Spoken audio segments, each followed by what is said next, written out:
Estou aqui para tratarmos, junto com o querido professor, nobre amigo Weber Lima, o café filosófico com o título A Arte Ética da Escuta Filosófica. Como ouvir o outro. O momento retoma uma obra escrita há 10 anos atrás, quando eu estive nos Estados Unidos, do livro chamado A Escuta e o Silêncio, as lições do diálogo na filosofia clínica. De lá para cá, muitas revisões interiores e objetivas foram construídas e que resultaram nesse trabalho agora, a terceira edição revista e ampliada. Eu convido ao querido professor Weber Lima para fazer uma apresentação das ideias, em resumo da obra, com a sua leitura, e depois de um intervalo voltaremos com o microfone disponível a todos para a conversação, em que teremos perguntas, respostas e muita amizade. Muito obrigado a vocês. Querido Weber. Boa tarde a todos. É sempre uma satisfação estar com meu querido amigo e irmão de tantos anos, são mais de 30 anos que nós nos conhecemos, para falar de uma obra que eu acompanhei, o nascimento, a discussão, então é algo que me deixa muito feliz. Mas, sobretudo, Will, antes de eu falar propriamente do livro, sua generosidade em me colocar no livro, em gratidão ao lado de pessoas que eu admiro e amo tanto, como a doutora Goiani, vossa mãe que está aqui, o seu Luiz, vosso pai, a Cláudia, o Willam, a querida doutora Vanessa, vossa esposa. Quer dizer, eu me senti extremamente emocionado ao lado dessas pessoas que eu amo e admiro tanto, e você me colocar lá ao lado deles. Então eu expresso aqui a minha mais profunda gratidão a você. Eu vou, a pedido do meu querido amigo, de certa forma fazer um exercício que nós que somos professores, sobretudo universitários, fazemos, que é a resenha do livro, que foi o que ele me solicitou. E eu chamei essa resenha de Entre a Escuta e o Silêncio, a dádiva de um encontro até onde seja possível, né? Eu pensei em iniciar a minha fala fazendo uma análise dessa belíssima capa do livro, uma análise semiótica, para partir da beleza do livro em si, como uma obra de arte, um monumento, como um ex-professor meu dizia na filosofia, então ir para as ideias. Mas aí eu me dei conta que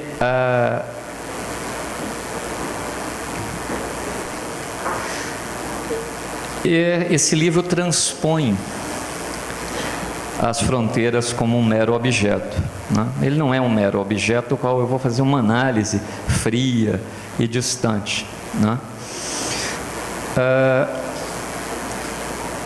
E há algo na jornada do professor Will que é profundamente poética, é profundamente vivenciada.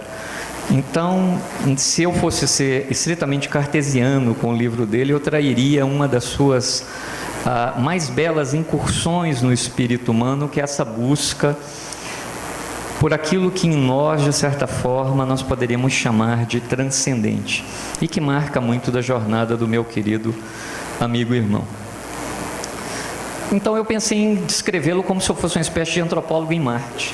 Eu chego do planeta, me dou com o livro e vou falar dele.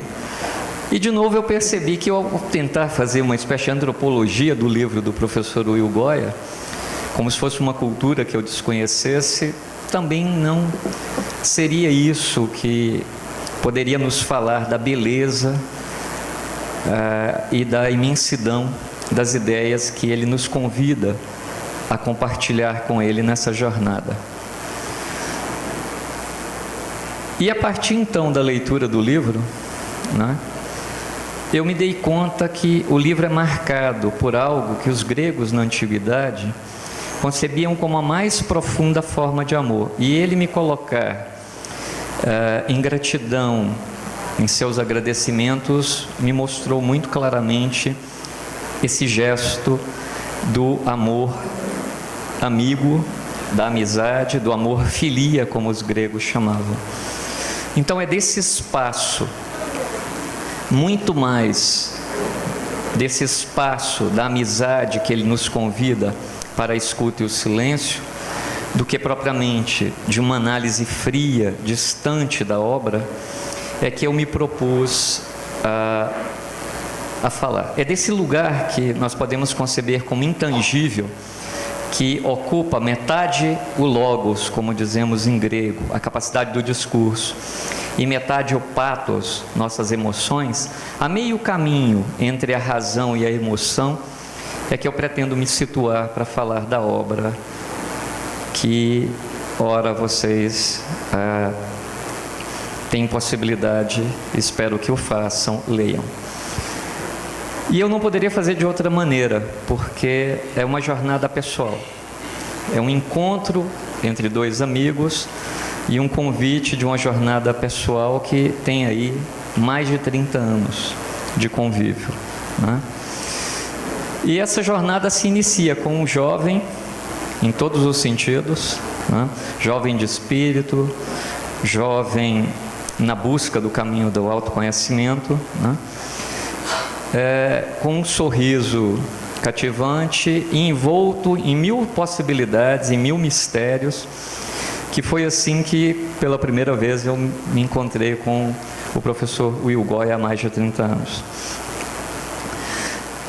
E essa busca que caracteriza o professor Goya não é uma busca qualquer. É uma busca profunda e que muitos, em vários caminhos, intentam fazer, né? Mas esse caminho que o professor faz, o professor Goya, é único e singular em todos os sentidos. Daí porque hoje ele é um dos, provavelmente ao lado do Lúcio Pachter, que é o criador, um dos maiores nomes da filosofia clínica no país e no mundo. E eu me arrisco a dizer isso com absoluta tranquilidade, por conhecer a ambos, tanto o professor Goya quanto o professor Lúcio Pachter, né? Só que esse jovem agora, na sua jornada sagrada do autoconhecimento, ele é um jovem maduro, né? Ele é um jovem maduro e que percebe que mil faces de heróis se descortinam para ele. Nessa jornada de buscar compreender o outro, na sua singularidade, na sua inteireza, no seu ser outro, naquilo que nos escapa no encontro, né?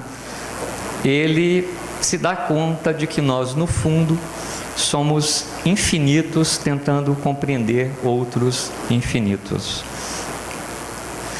E então eis-nos aqui presentes nessa jornada para, juntos com ele, entrarmos no livro.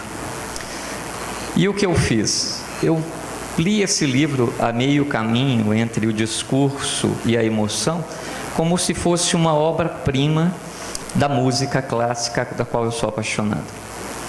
Cada capítulo eu ouvi, Will, muito carinhosamente, com um tema que eu destaquei para falar aqui para você, um tema de um compositor clássico. Foi assim que eu senti a obra, né? E você como um maestro,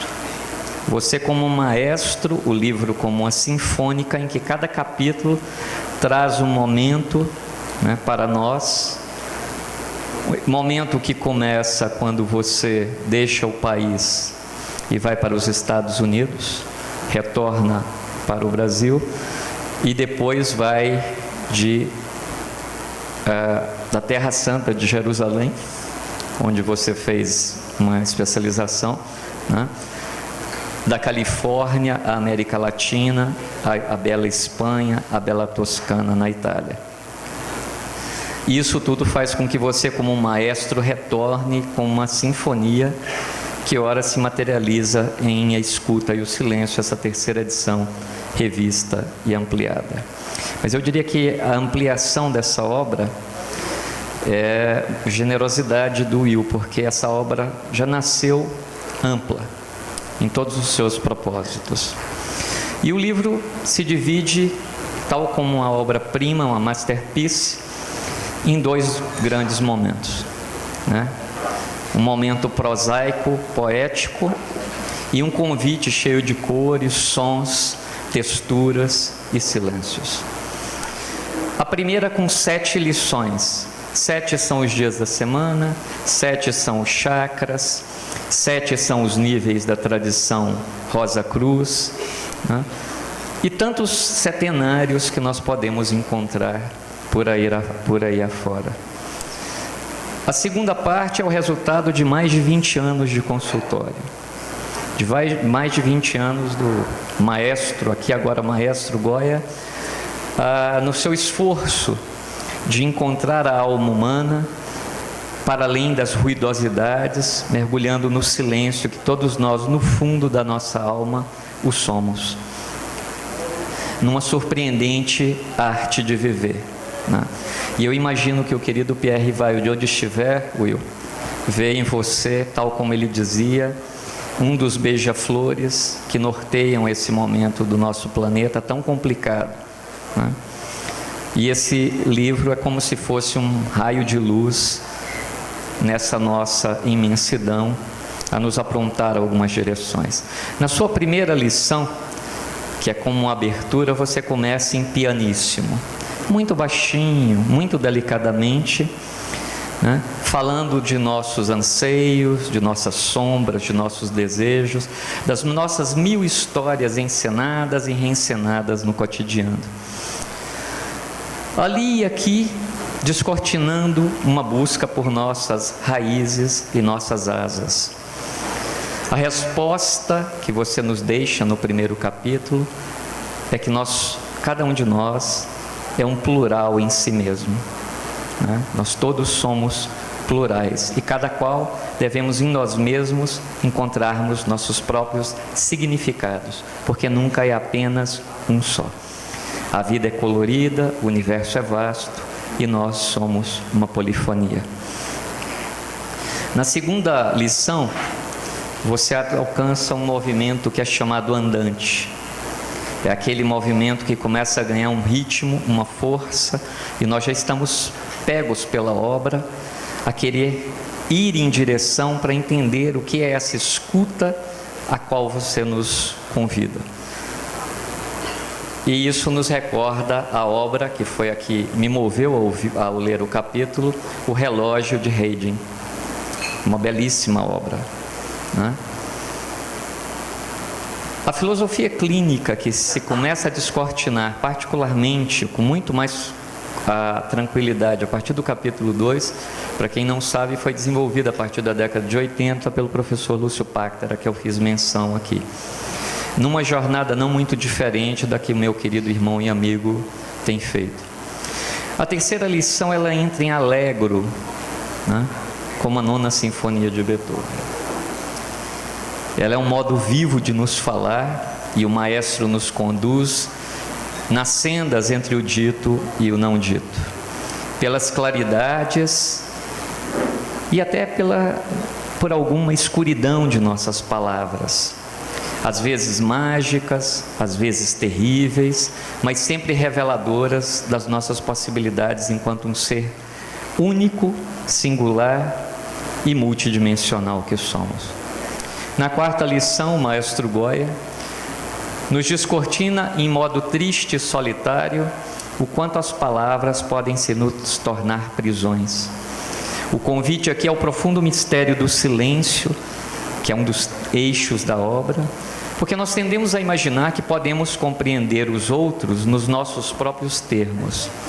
E o maestro nos demonstra de modo muito carinhoso que não é esse o caso. E em seu movimento poético nos exorta a olhar e escutar sem prejulgarmos. Na quinta lição, encontramos com o mestre no seu momento grandioso, né? Tal como Sócrates, que ele belíssimamente me presenciou. E aí o movimento aqui é o de Giovanni Pacini na sua ópera Sinfonia e Core per la tragedia de Sófocles. Então nós estamos com o próprio mestre da maêutica, dois mestres que se encontram, um mestre do passado e um mestre da contemporaneidade. E ele nos fala da terapia, mas não é de qualquer terapia e nem de qualquer jeito. É uma terapia na qual dois espíritos se encontram, dois infinitos se encontram, e a um infindável esforço, o quanto nos seja possível, evitando moldes pré-existentes, preconcepções, estereótipos e juízos tão fáceis, mas não raro tão errôneos. Na sexta lição, o maestro entra em allegro andante, em um contraponto que nós podemos chamar de tchaikovskiano. Eu sei que a minha fala aqui tem um pouco da teoria musical e alguns podem estranhar, mas é só vocês lembrarem em algum lugar do passado que vocês vão lembrar de Tchaikovsky. A filosofia do encontro é o momento da sexta lição. O encontro que torna a poesia filosofia e a filosofia poética. É sempre possível nós nos desentendermos. O desentendimento é sempre uma condição humana. E aqui e ali, o professor Goya, na sua obra, como se fosse Jason Pollock do espírito, percebe que nós podemos desastrosamente jogarmos palavras no outro, querendo compor nele uma tela que ele não é.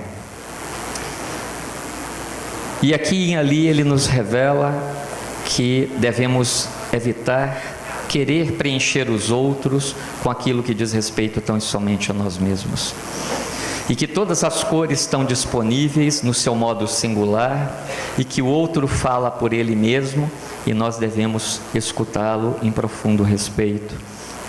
Porque o mistério que cada um de nós nos convida, de cada um de nós somos, nos convida a percebermos esse limite em nós mesmos.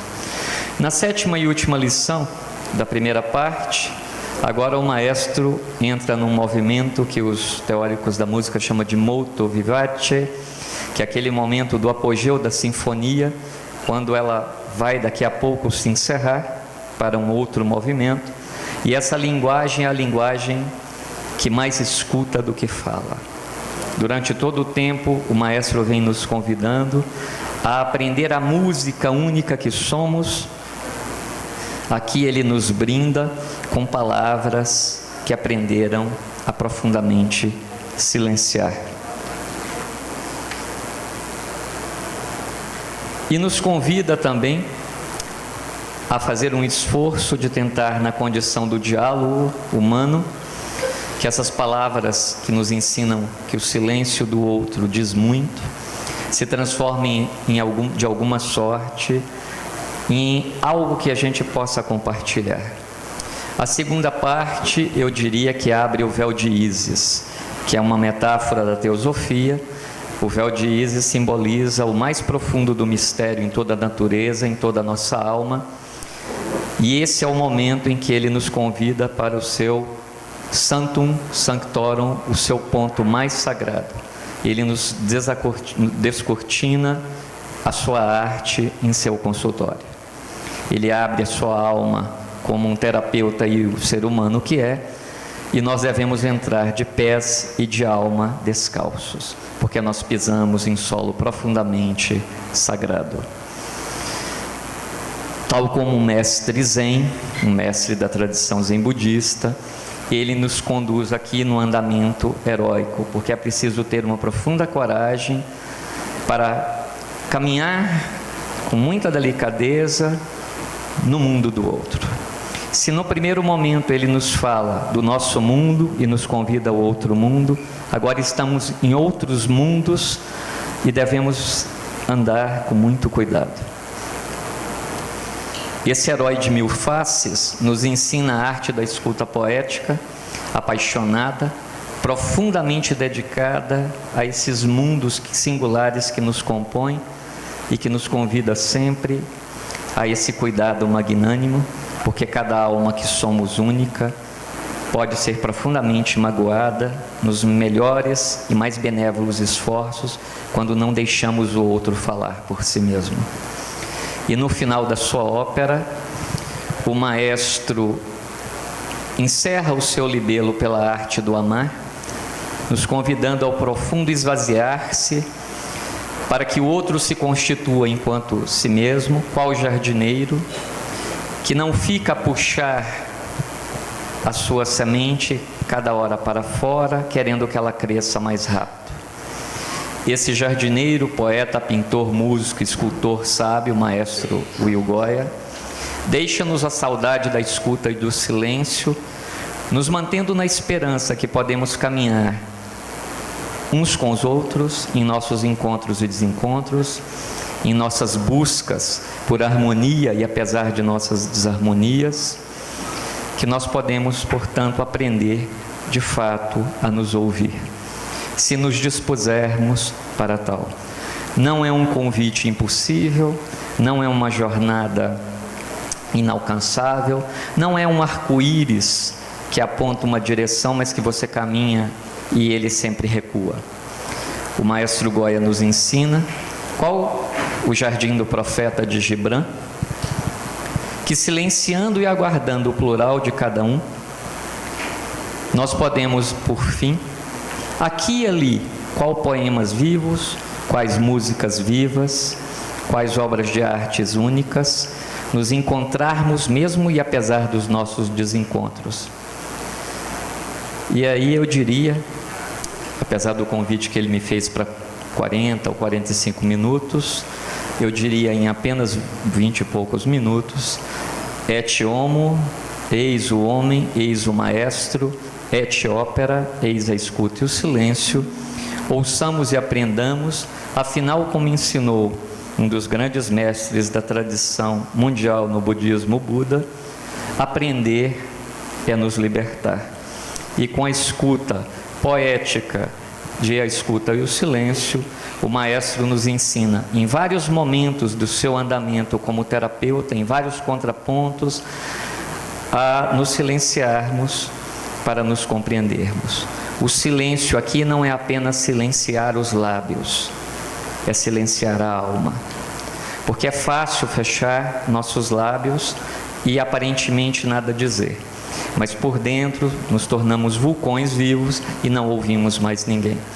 O maestro não nos convida a nos encerrarmos no que nós chamamos em filosofia de solipsismo, eu só e o mundo desaparece. O maestro nos convida a essa jornada da alma, que é qual o caminho de Santiago de Compostela, só que esse caminho que o maestro nos convida não tem 800 quilômetros e passa por muitos países. Esse caminho tem uma infinitude e passa pela alma, pelo silêncio, pelo plural e singular de cada um de nós. E é isso, meu querido, que eu gostaria de dizer em relação ao seu livro.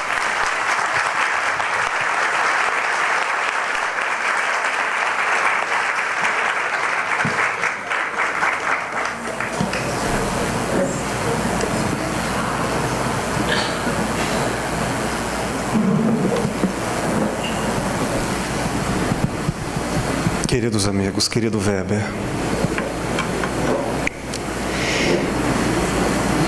existe uma palavra,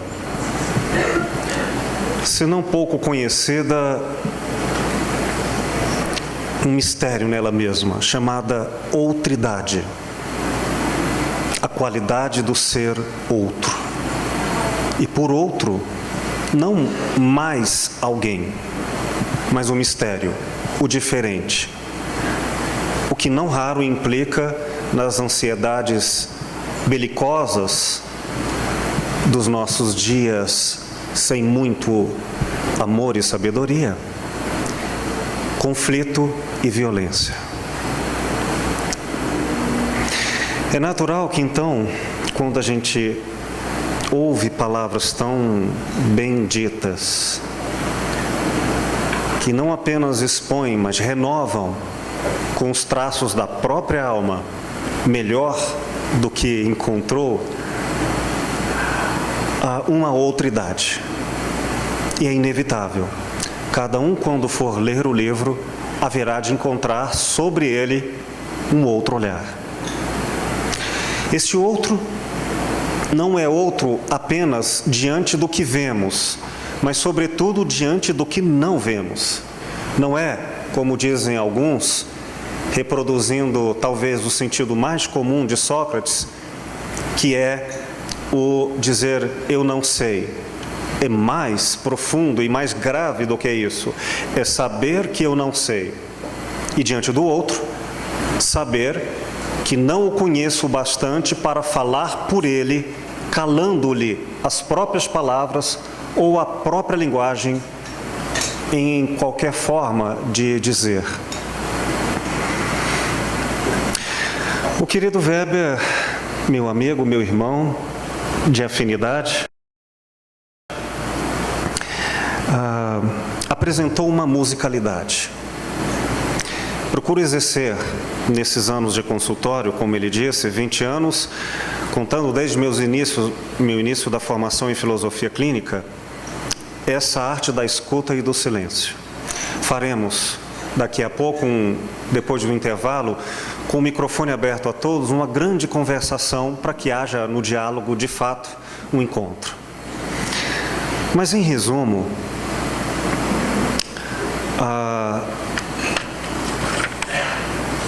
tentando ser didático, esse livro surge como uma outra idade. Ele não me traduz, ele me transcende. Digo isso aqui no prefácio. Na nota do próprio autor, para ler um trecho. O livro nasceu da escuta e para o exercício da escuta. Inspirado pelo mais alto e escrito pelas minhas mãos, trata-se de uma pobre tradução das grandezas do inefável. Só o chamo de meu pela absoluta impropriedade de conferir ao livro outro nome, que não sei qual, para a autoria. Enquanto filósofo, clínico e poeta, ainda hoje sinto com alegria e gratidão a oportunidade de eu ser, em todo caso, aspas, melhor do que nada. Essa é a parte que me cabe na autoria, melhor do que nada. Mas a versão do Weber é bem melhor. E, nesse sentido, há uma outra idade, porque eu escrevi quase sem o pronome pessoal engajado. Eu propriamente o ouvi enquanto trabalhava nos Estados Unidos. Eu dava 2, 3 passos e vinha mais uma frase. E eu era compelido, como que pego em sequestro, com uma faca no peito, dizendo: escreva ou não viva. E eu tinha que parar. E o que era para ser apenas meio-dia de trabalho acabava tornando um dia inteiro de andar e escrever, e tudo rascunhado numa pequena agenda de bolso. Basicamente, eu só o tomo e creio nele alguma crença de autoria a partir dos detalhes técnicos, quando eu apresento uma análise mais pormenorizada de aspectos filosófico-clínicos da prática de consultório. Ademais, é outro. E assim eu quero respeitar, seja qual for a autoria, que num misto de quaisquer nomes eu ainda prefiro chamar da maneira mais poética que entendemos por Deus em todos nós. É um entusiasmo, Deus em nós. Mas, falando assim, quero esclarecer não ser um livro religioso. Isso sou eu. É um livro de espiritualidade ética. A obra, fazendo apenas uma menção didática, ela é feita em 2 partes. A primeira parte, chamada Considerações para uma Ética da Escuta Radical. O termo recupera o sentido etimológico da raiz, não do extremismo. E ir à raiz significa, traduzindo em cada um dos capítulos, que são 7, que se seguem, ao dizer do primeiro, o plural de cada um, o fato de que, em nossa época, a crença do eu, seja em mim ou seja no outro, e não de um nós do qual somos feitos, é um erro que, se não consertado, e aqui eu percorro um pouco da história, um pouco do pensamento histórico, para atualizar o fato de que não há em nenhum de nós a fragmentação exclusiva do eu sem o outro. Até eu próprio, quando volto para mim em autorreflexão, já encontro novidades que não posso me atribuir em autoconhecimento, senão também um outro. Eu sou outro depois que me reflito. E sou outro depois de um novo encontro. E por fim, sejam encontros físicos, espirituais, literários, sempre estamos a encontrar pessoas. Se podemos falar em um eu totalmente fragmentado, é aquele que se fragmentou, ainda assim será plural, mas há de ficar retido na própria crença isolada do egoísmo. Mesmo os egoístas que se creem só, eles são plurais, porque vivem num mundo cuja maior parte, inclusive a própria língua, não foi ele que criou. O segundo capítulo, a arte singular da filosofia clínica, eu apresento o histórico do que é a filosofia clínica, os seus métodos, conceitos, técnicos.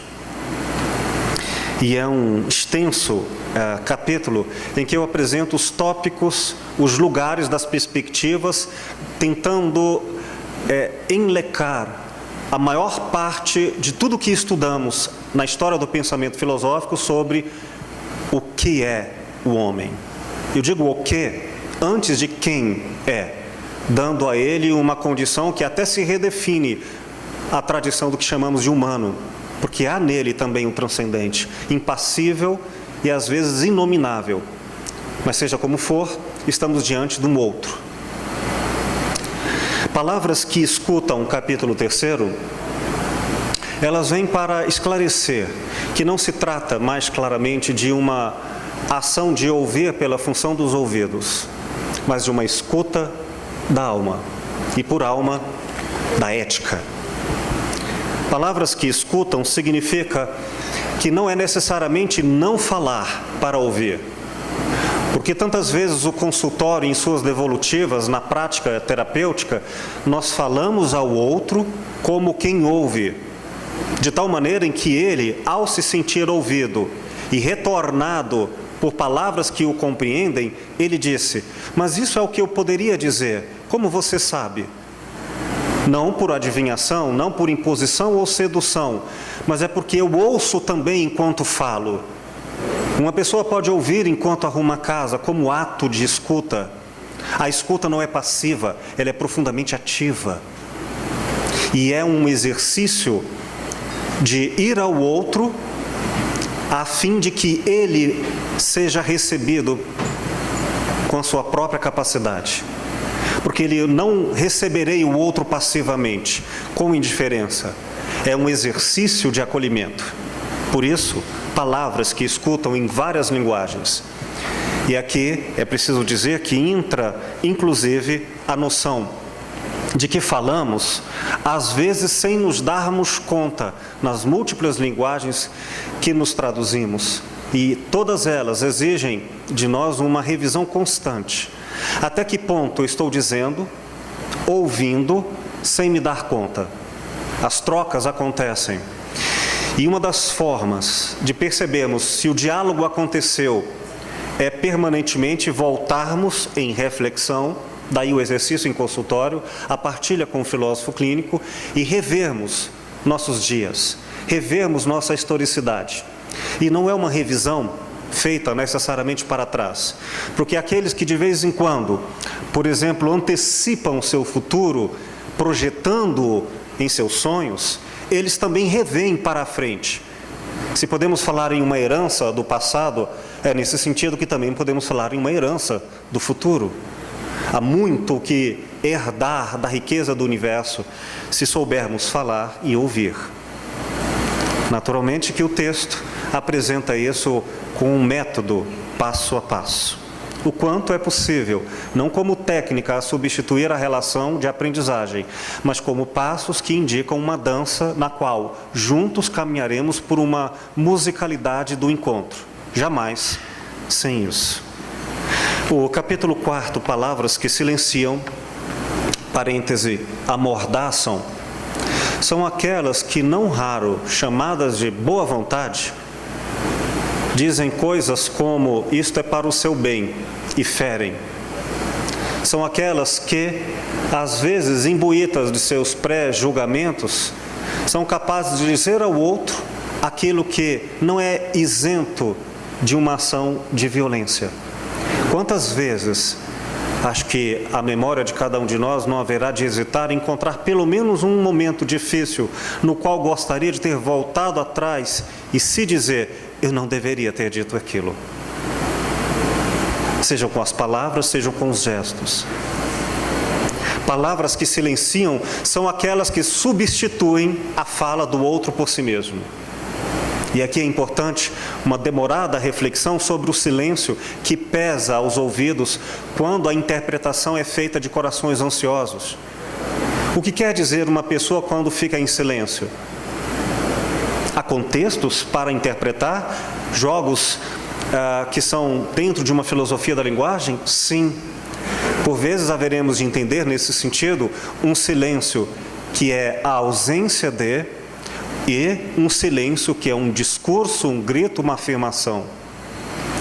O como, os porquês, os elementos sígneos de reconhecer isso na relação dialógica com o outro são apresentados nesse capítulo com preocupações gravemente éticas, diante das quais, mais importante do que propriamente saber o que o outro diz, ou o que eu devo dizer a ele, é nortear que o nosso diálogo deve ter sempre a medida não do conhecimento, mas do respeito. Em outras palavras, a ética se antecipa à epistemologia, ou ainda, em outras palavras, ainda que eu não conheça nada do outro, ainda que ele seja um mistério, eu devo respeitá-lo. O amor não precisa de um conhecimento prévio para se posicionar com gentileza. E aqui, por gentileza, não entendamos apenas a maneira dócil, porque é possível amordaçar o outro de forma carinhosa e sedutora. E é possível, ao contrário, libertar ou se libertar de maneira áspera, a depender de cada contexto, como a linguagem, em diferentes contextos linguísticos, pode exigir uma gramática própria. O capítulo seguinte, o 5º, A Terapia é uma Tragédia, aborda um retomar da cultura grega, no qual a palavra tragédia, hoje mal dita, mal compreendida, não significa lamentação, não significa reclamação. Tragédia significava o espírito grego que sabia que iria morrer, feito de guerreiros, lembrando que os filósofos, os sábios, eram guerreiros, eles lutavam e davam de fato a vida.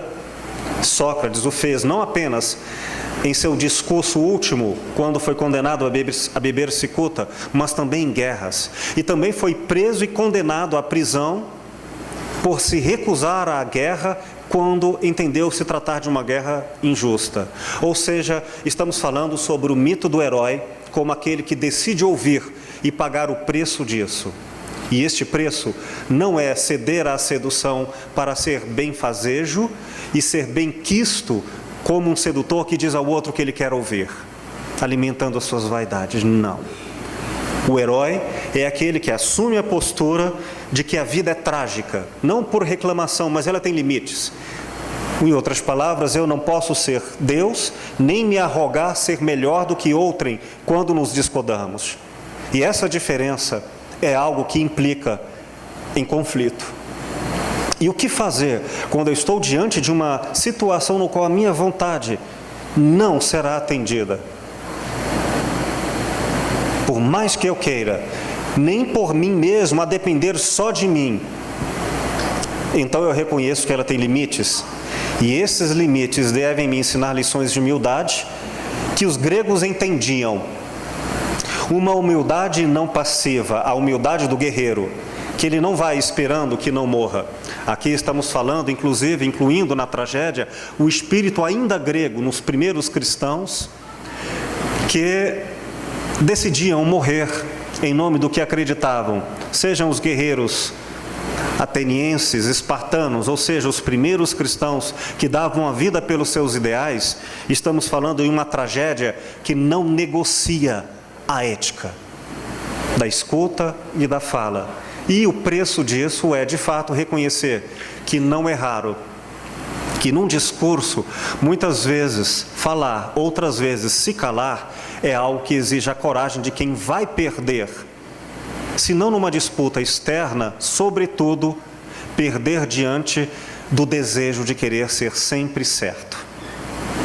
A arte de saber perder, a arte de dar a outra face, não da submissão, mas da humildade corajosa que respeita o outro com a mesma dignidade, até na discordância que eu próprio, a gente pode dizer que se chama tragédia, como os gregos entendiam, um ato de heroísmo. É o heroísmo de ir ao outro sem se abster, sem se negar e sem destituir o outro em sua diferença, em sua própria outridade. O capítulo 6, a filosofia do encontro, cujo subtítulo é Como encontrar a pessoa perfeita. E uma comédia, no qual a primeira reflexão é o que é perfeição. E recupero no mundo moderno que o conceito maldito de perfeição nos trouxe da estética à espiritualidade uma exigência de cobrança sobre nós e sobre os outros, o que não é mais humanidade. E não entendemos o que aqui eu tento recuperar um outro sentido de perfeição. Uma perfeição não substantiva, uma perfeição adjetivada. Como dizer, uma pedra é perfeitamente uma pedra. E o outro é perfeitamente diferente de mim. E eu próprio, não sendo quem eu gostaria de ser, ou por enquanto ou para sempre, sou perfeitamente um exercício único e inigual de mim mesmo. Ou seja, a perfeição não é o mito que destitui os imperfeitos. A perfeição é a excelência, não de que alguém é especial, ou de que todos são especial, que destitui o significado original. É a ideia certa de que encontro é perceber que eu somos, se em mau português, em boa clínica, eu somos um encontro. Mesmo diante do isolamento do outro, eu ainda terei comigo grandes diferenças. Eu sozinho somos. O capítulo 7, da primeira parte, chamado A Linguagem de Aproximação, pretende recuperar algo do diálogo. Do grego dia, em relação às diferenças, e logos, a razão entre nós, que não significa bate-papo, conversa, significa racionalidade entre nós. Não a racionalidade escolar, mas aquela que, não importa quanto analfabeto uma pessoa seja, estamos falando da racionalidade humana, no qual eu sei e reconheço que temos que pensar juntos. Mesmo que sozinho, refletindo, eu esteja junto com o eu, o que sei e o que não sei.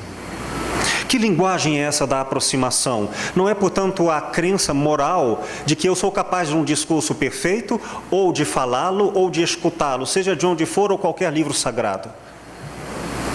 Trata-se da aproximação que não resume, mas sintetiza em apenas 2 palavras a arte de dizer tudo.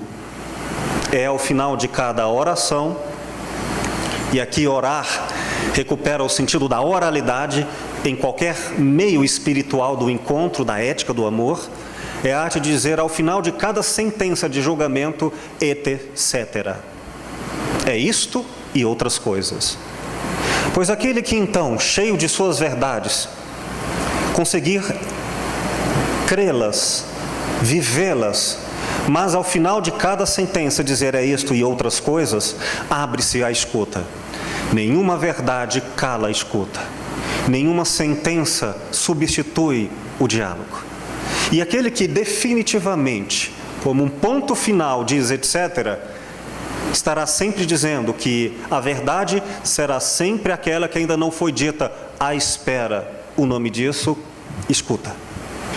Nesse sentido, a linguagem da aproximação é: podemos errar, vamos errar, podemos e vamos nos ferir.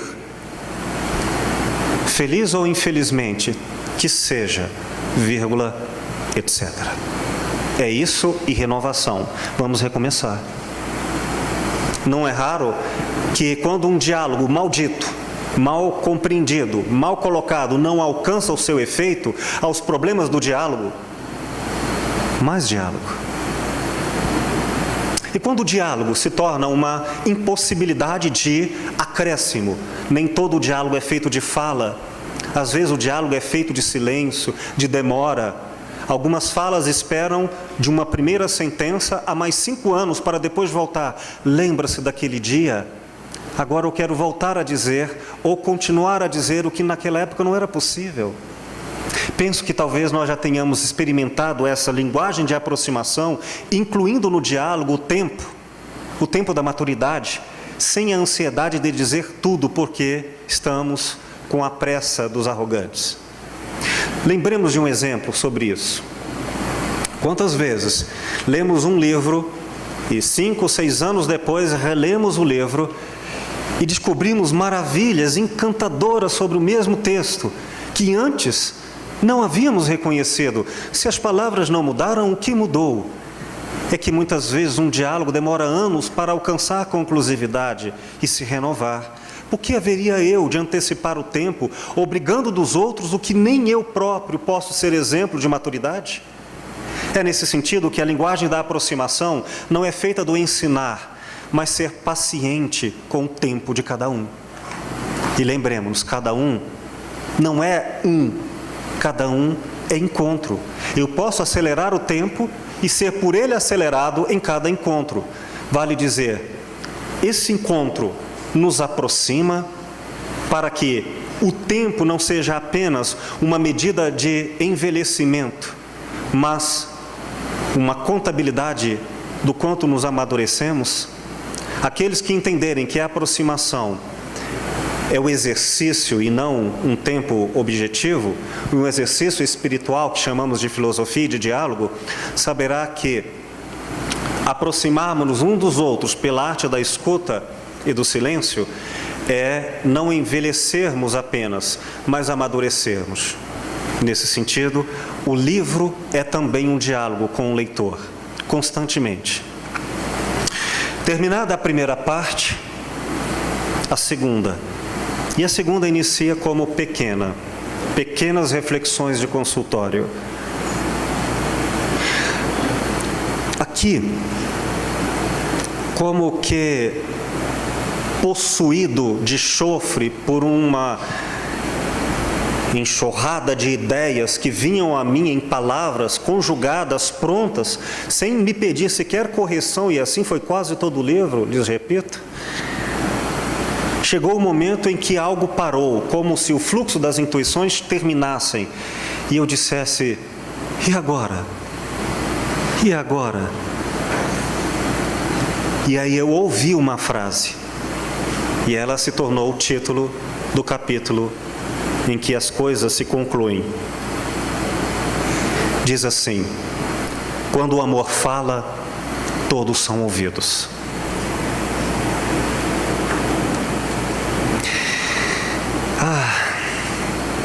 Esse é um livro que eu gostaria de ler. E é por isso que eu digo que eu não escrevi.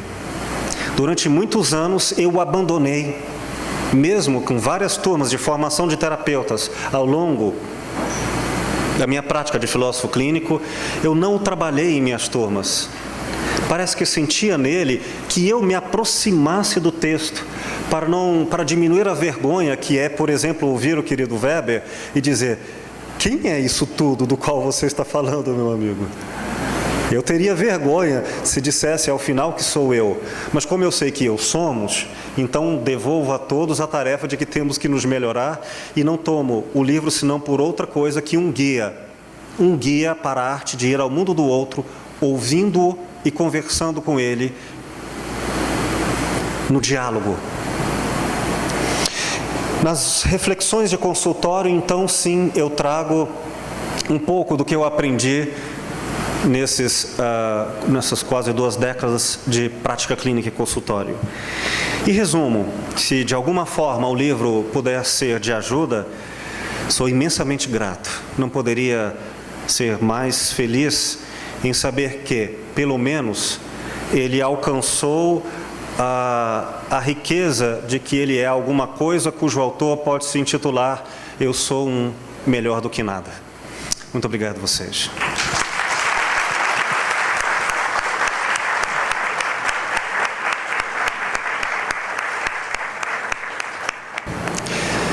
Muito bem, retornamos agora ao segundo momento com o microfone aberto a todos para um diálogo. Quem queira, vamos conversar.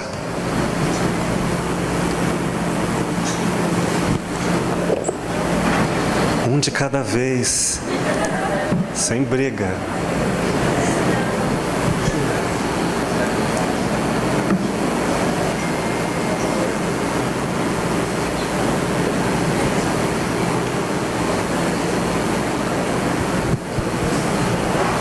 Isso é timidez, é?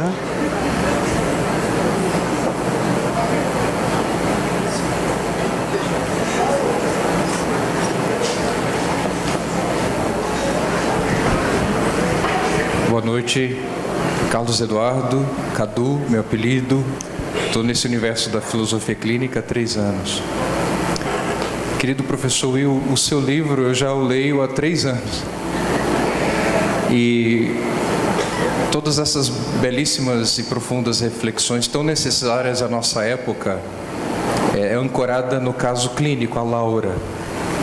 E eu queria fazer uma conversação do caso da Laura, que chega numa decadência existencial, com esse ano que foi tão marcado pela Baleia Azul, 13 Reasons Why, né, a série da Netflix que deu tanta polêmica, e aproveitando que é setembro amarelo, né, a valorização da vida, o que o seu livro, A Escuta e o Silêncio, pode dizer como mensagem às pessoas que vivem ou têm suas famílias, pessoas com profundas tendências de colocar um fim, né, em suas existências? Porque o silêncio, há uma cultura de silêncio sobre essa questão que é o suicídio. São 34 brasileiros que cometem suicídio por dia. Isso é mais do que as pessoas que morrem de todos os tipos de câncer no Brasil. Eu trabalhei como capelão militar. Só no ano de 2016 foram 93 militares só do Exército. Então, quando os números começam a falar, e a gente sabe que a filosofia clínica prima pela singularidade, mas são várias singularidades num fluxo destrutivo.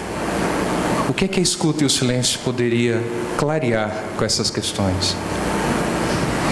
Querido Cadu, Padre Cadu, agradeço muito a sua amizade, sua leitura e suas palavras.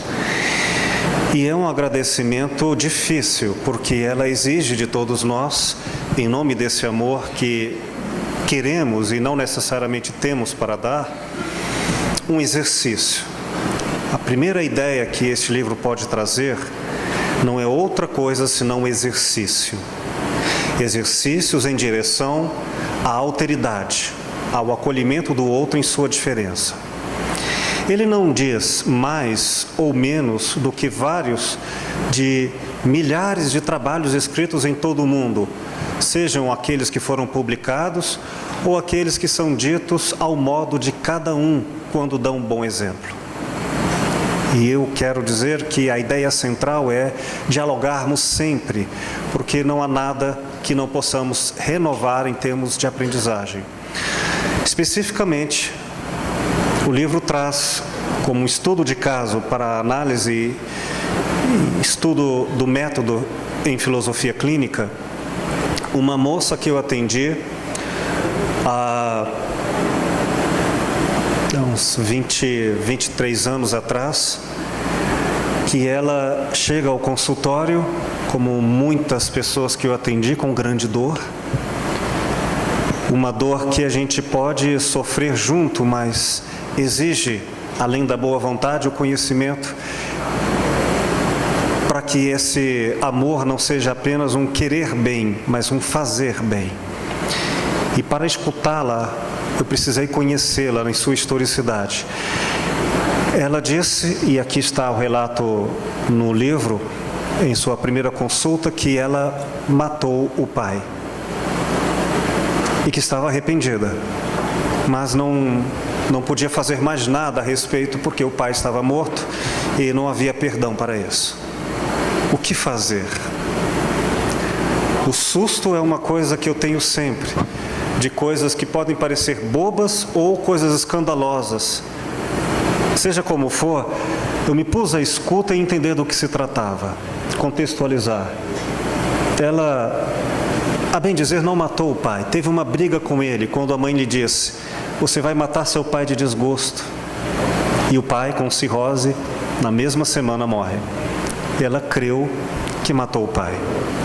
Ainda que a racionalidade de uma universitária como ela, 25 anos, sabia no intelecto que não havia matado o pai, o seu coração não sabia.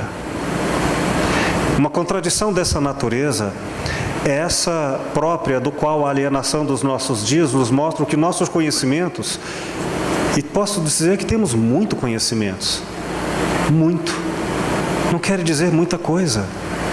Quando especialmente conhecer não significa amar, ou amar é reduzido a gostar. Não, aqui amar implica inclusive em não gostar como exercício de ética.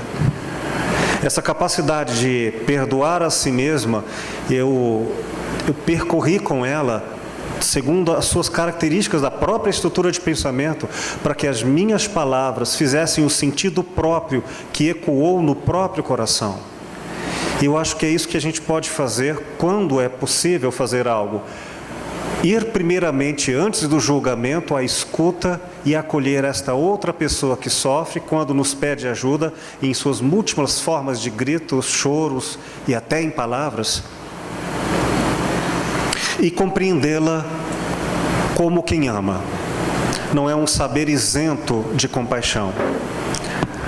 Bom, mas falando disso e ultrapassando a singularidade que é própria de cada um, eu quero apenas dar uma abertura para que o querido professor, que também fez filosofia clínica, Weber, querido amigo, discorra.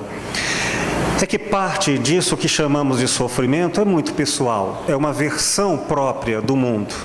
Mas não esqueçamos que há um fluxo, uma relação, uma equivalência coletiva desse sofrimento.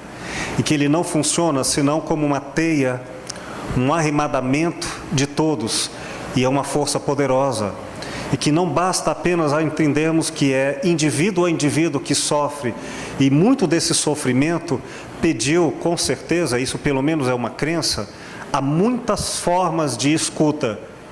E se chegar um momento, depois de tanto não termos compaixão uns com os outros, tivemos que usar a violência como último recurso da fala, do grito, eu acho que teremos como testemunha os exemplos terríveis como estes que você falou, no qual o suicídio não é um ato único, é talvez o último recurso de gritos de dor para ouvidos sem compaixão. Então, sem querer ser piegas e dizendo que o amor é uma resposta, mas sendo verdadeiro no que isso significa em profundidade, antes de quaisquer análises que poderíamos nos deter, eu respondo que o suicídio e o homicídio vêm como respostas falidas do que antes abandonamos como exercício de diálogo. Penso que há questões urgentes, mas há outras que sempre serão atuais. Prestar atenção aos outros e ajudá-los como gostaríamos de sermos ajudados. Se o outro não grita para que eu o escute, basta lembrar quem de nós não precisa, neste momento, da ajuda que só quando nós sofremos nos lembramos. Portanto, se eu tenho alguma resposta e ela não é nova, ela é: escute a dor do outro como gostaria de ser cuidado nos seus momentos de aflição. Obrigado.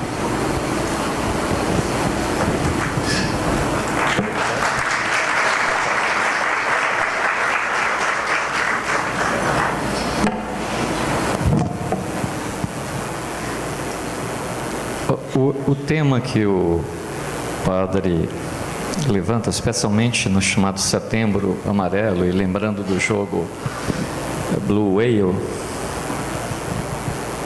ele envolve o fato de que cada sociedade, aí o registro da minha fala não é mais a filosofia, mas a antropologia, ele envolve o fato que todas as sociedades encontram os limites quanto ao que as sociedades pretendem conversar.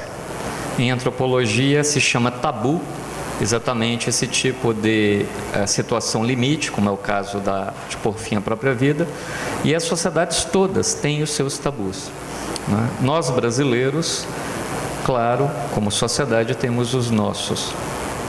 Um deles é que nós preferimos não falar em morte de nenhum tipo, como que se nos escondendo da morte ela passasse por nossa porta e por sua vez ela se esquecesse de nós. Isso não é verdade. Você não se esconde dos seus problemas dessa maneira, embora nós possamos tentar. Eu queria apenas, antes de entrar no tema tão delicado quanto a pessoa ir em direção ao desfecho de si mesmo e colocar um fim, um término na sua existência, lembrar que duas coisas básicas para a filosofia clínica. A primeira, o silêncio enquanto um exercício de alteridade, em que eu me disponho a ouvir o outro e só posso fazê-lo se eu me esforçar para entender o outro em seus próprios termos. Nesse sentido, é um silenciar em mim aquilo que o professor Goya tão bem colocou, essas ansiedades, e mesmo que seja aquela boa vontade de querer ajudar, mas muitas vezes sufocando o outro. Ele tem uma bela história sobre isso, né? Você, com o desejo de ajudar, você pode atrapalhar. A pessoa sofre um acidente grave, está num carro com múltiplas fraturas, é o campo que a doutora Vanessa pode falar muito melhor, porque ela é médica, e eu quero ajudar e não sei, eu posso causar muito mais dano. Mas no caso da filosofia clínica, há uma diferença entre o silêncio alteritário, aquele da disponibilidade, e eu silenciar o outro. Ambos são silêncio, mas têm qualidades infinitamente diferentes. Exato, amordaçar o outro. O primeiro é eu me dispor a escutar, o outro eu não quero escutar, eu quero sufocar, amordaçar, eu quero realmente o ato próprio, silenciar o outro. Tem um filósofo italiano chamado Giorgio Agamben, que ele diferencia zoe de bios. O que nós estamos falando aqui é de bios. O zoe seria essa vida nua, crua, que muitas vezes leva os militares, os indígenas e várias outras pessoas, nas mais diferentes circunstâncias, ao suicídio. Émile Durkheim fez um belíssimo estudo no final do século XIX sobre o suicídio, em função das pessoas acharem que suicídio é uma fraqueza. Então a pessoa se suicida porque é fraca, ponto.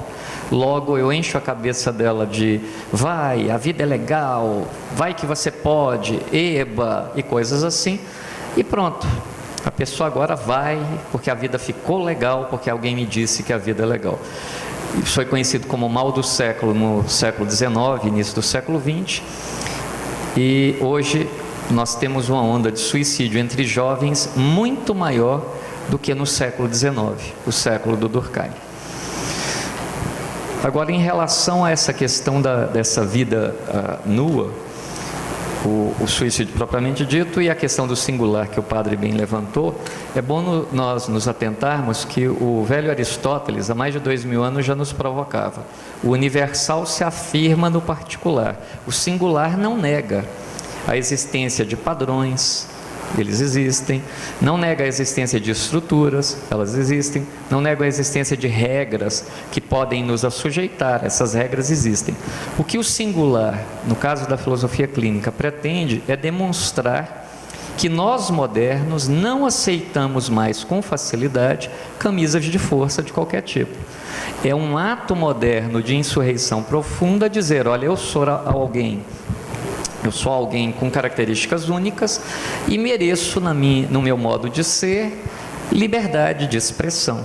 Essa liberdade, claro que ela será negociada com as múltiplas outras liberdades, mas ela merece se afirmar enquanto tal. Então, o que a filosofia clínica diz é, em consonância com o espírito moderno, Abaixo, todos os tipos de correntes nas cavernas platônicas da existência. Viva a liberdade. E essa liberdade será vivenciada de diferentes maneiras, com todos os seus aspectos positivos e negativos. Então essa é a segunda coisa. Se a primeira é o silêncio filosófico clínico, não equivale a uma mordaça, a singularidade não nega atropelos na nossa existência. E no caso do jogo Blue Whale, eu tenho uma suspeita, por conta da minha área de estudos, que não tem a ver com o jogo. Não é o jogo em si que é a questão, mas toda uma rede desumana e cruel na qual as pessoas se inserem. Por isso eu falei do Durkheim. O Durkheim, ele vai perceber que muitas pessoas são levadas ao suicídio não porque elas espontaneamente acordam, eu falo muito disso em sala de aula, olham para o céu e falam: não estou fazendo nada, vou dar uma suicidadinha para variar. Não é isso que acontece, não é? Há fatores, muitas vezes, que esmagam essa singularidade. E ora, se nós somos isso, esse bios, e somos esmagados, fica muito difícil essa vida continuar. O Durkheim, então, vai perceber uma série de coisas. Mas no caso da filosofia clínica, a percepção, ela diferencia-se da do sábio francês, porque o sábio francês vai pôr o acento exclusivo no que está fora. Totalmente fora, né? E a filosofia clínica dirá: ora, tem o fora, tem o dentro, e tem coisas, inclusive, que a gente não pode colocar nem fora nem dentro, porque vai depender de como a pessoa significa o que é fora, o que é dentro. Deixa eu dar um exemplo sobre isso, querido. É um tanto cômico, mas não deixa de ser filosófico. Numa das vindas do querido professor Lúcio Pachter nos nossos workshops, o motorista de táxi disse para ele, sem saber com quem estava mexendo, ele falou isso para um filósofo. Disse para ele assim: eu estou lendo um livro que pessoas morreram e vivem depois da morte e não sabem que morreram. Você sabia disso? E aí ele olhou para ele e falou: é mesmo? Sim. Então elas não sabem que estão mortas? Não. Elas morreram e acham que estão vivas. E a gente morreu? É claro que não. Ué, mas se elas não sabem, não pode ser que a gente também tenha morrido e não saiba? Ele falou: eu tenho certeza.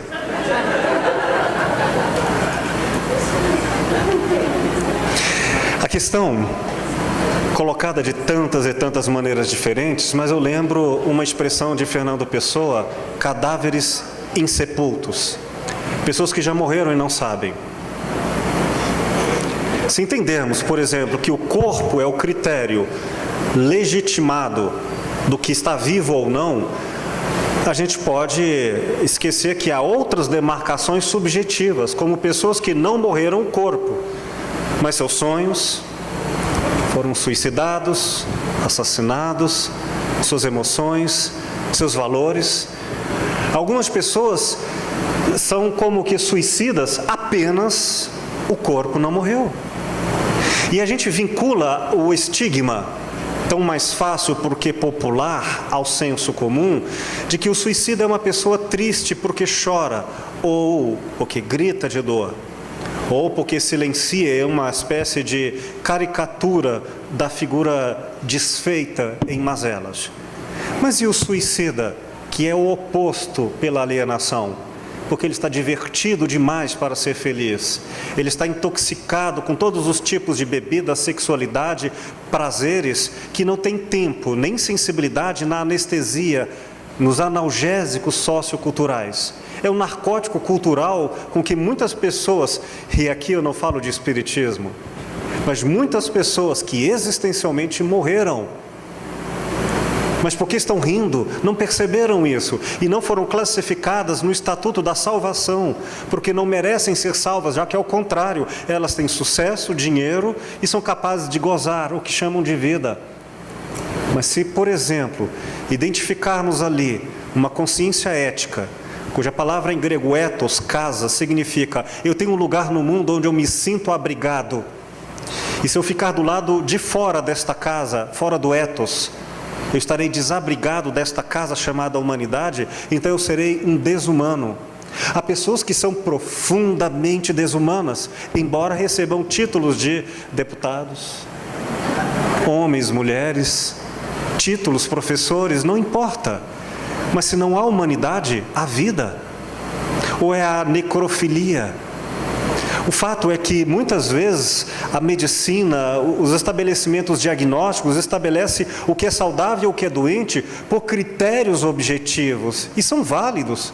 Mas diante de uma pessoa, qualquer outra pessoa, que quando se põe à reflexão, pelo raciocínio, pelo corpo, em qualquer forma cognitiva de autopercepção, e diz, se questiona, diante da sua potência de viver, e diz, o que está acontecendo comigo, pode descobrir que coisas morreram, e também com a boa notícia de que coisas podem reviver.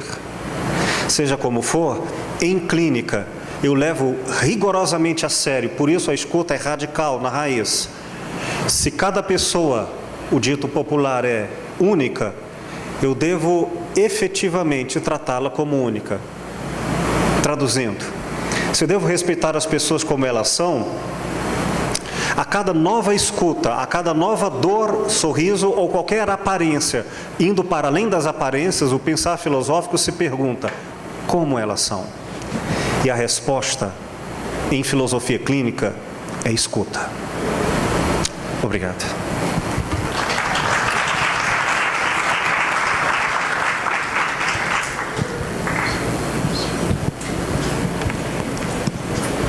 Logo virá, tá? Boa noite a todos. Boa noite, professor Will e professor Weber. Meu nome é Sandro, eu sou professor e também analista do CREDEC. Professor, eu tenho mania de falar com meus colegas que a minha sala no CREDEC, ela tem sido ultimamente como se fosse uma sala de psicologia, vamos usar esse termo, onde o pessoal sempre vai na nossa sala e desabafa. Só que nessa arte da gente escutar o outro, nas suas histórias, nos seus problemas, eu tenho, assim, eu acho que outras pessoas também, a gente sem querer deixa de praticar o tipo de silêncio mental, que é o quê? Escutando a história, a gente acha que aquela história do indivíduo é similar a uma outra história que aconteceu com a gente. E que a solução seria aquela, praticamente, que você acha que serviu para alguma coisa na sua vida. Aí eu fico me perguntando, esse tipo de silêncio, o silêncio mental, existe uma forma da gente calá-lo para não prejudicar a escuta mediante uma solução para aquele indivíduo? Muito obrigado, querido Sandro. Por gentileza, gostaria de o microfone fosse estendido a quem também levantou a mão e vamos reunir várias questões para, de uma vez, procurar respondê-las. Aqui, o senhor. Bem, eu gostaria de chamá-lo mestre Willy Goya, né? A importância financeira que eu dispus para vir aqui não justifica o conteúdo do trabalho e o alcance que eu tive nesse espaço de tempo. Veja bem,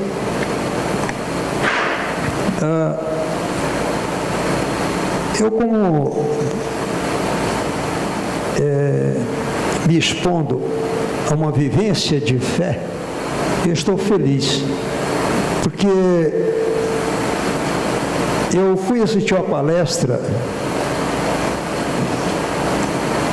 essa semana do Leandro Carnal e saiu de mim, do meu coração, o sentimento que o Brasil está um tanto perdido pela quantidade de jovens e adultos que lá assistiram, para mais de 1000 pessoas.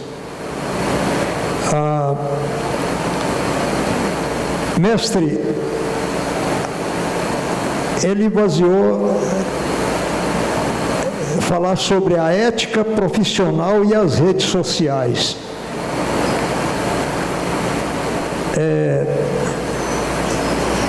Muita gente está em dúvida, insegurança.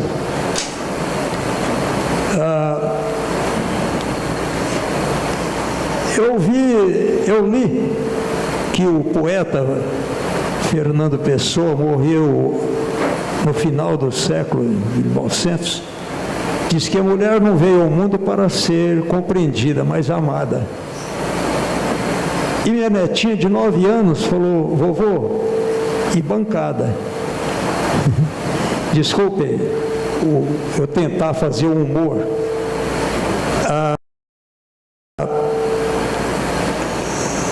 No meu convívio, mestre Gaia, a gente materializar a gratidão, que é uma coisa que eu tenho procurado, eu não tenho encontrado a receptividade das pessoas ao gente se oferecer. Não tem nada a ver, mas a gente já está querendo renovar, porque nós não temos esperança no Brasil, e quem dirige. Eu encontrei um pequeno detalhe que eu tenho praticado: materializar a gratidão e renovar-me, dando espaço o tempo todo que puder à solidariedade humana. Sim. A minha pergunta, eu estou tendo dificuldade de falar, talvez pela emoção e de tanto ensinamento que eu recebi aqui hoje. O senhor está vendo,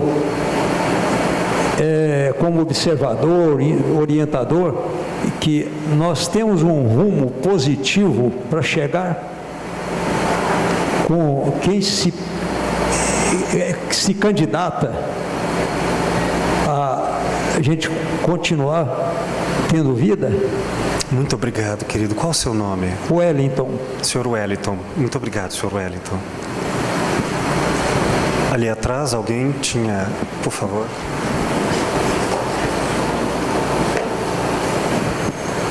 Meu nome é Carla, eu Carla, sou engenheira, não sou da área, diferentemente de vocês.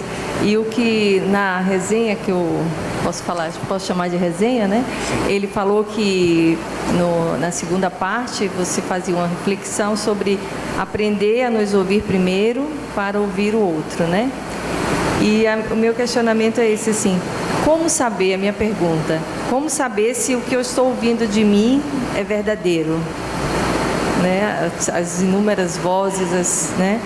E pois se eu ainda não aprendi a me ouvir, como eu vou conseguir ouvir o outro, né? Essa é a minha pergunta. Obrigado, querido. Ali atrás...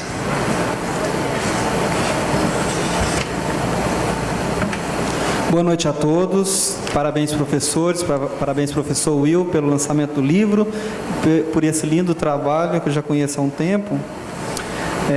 A minha pergunta, eu percebi o encadeamento do índice do seu livro, onde no primeiro capítulo você trata da escuta radical, no terceiro você fala das palavras que escutam, depois das palavras que silenciam.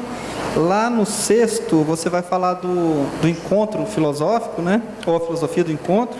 E por fim, ou no sétimo, você vai falar do diálogo como linguagem de aproximação, né? Minha questão é a seguinte: como dialogar com uma pessoa que não quer ouvir? Como ouvir uma pessoa que não quer ser ouvida? E como ouvir uma pessoa que não fala? O que vem antes? O que vem antes na realidade? Porque é muito comum a gente falar, a gente precisa de conversar, a gente precisa dialogar, mas isso não é tão fácil quanto parece. E o senhor já trouxe muitas respostas para mim na sua fala, já. Mas a minha pergunta é essa: se essa sequência que o senhor deu no livro, ela é meramente didática, né? Ou se o encontro vem antes do diálogo, ou o diálogo vem antes do encontro, tá? no sentido bom. existencial. O que vem antes? Ou se existe uma sequência hierárquica no seu índice. A minha segunda questão é sobre o que o professor Weber comentou sobre os dois tipos de vida Zoe e vida bios. Zoe como sendo a vida espiritual, né? Mental, emocional e almática, e a vida biológica. E quando o indivíduo se mata, na realidade ele está tirando a vida biológica, e o senhor disse que na realidade a vida espiritual dele já está morta. Seus princípios, seus desejos, seus sonhos, todos já estão mortos, né? Então ele está tirando a vida biológica porque a vida espiritual dele já está morta. Como conversar, como dialogar, como ajudar essa pessoa que já está morta espiritualmente? Seu nome, querida? Dário. Dário, bem, obrigado. Mais alguém? Ali atrás, por favor.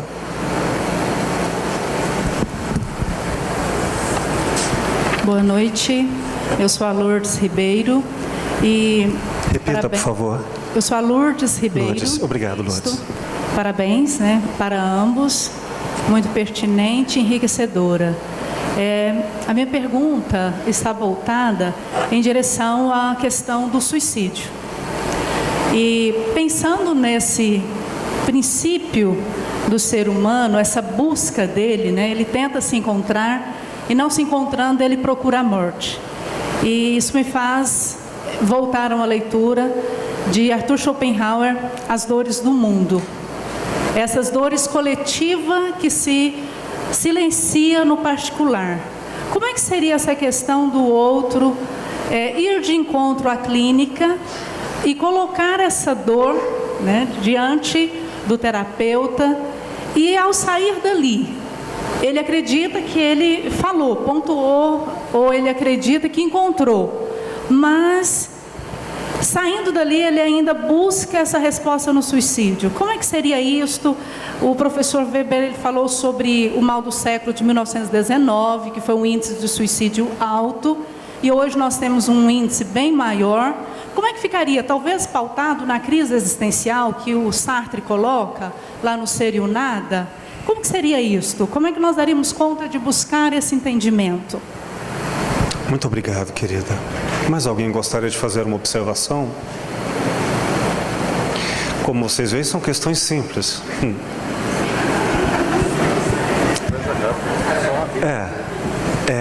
Vamos lá.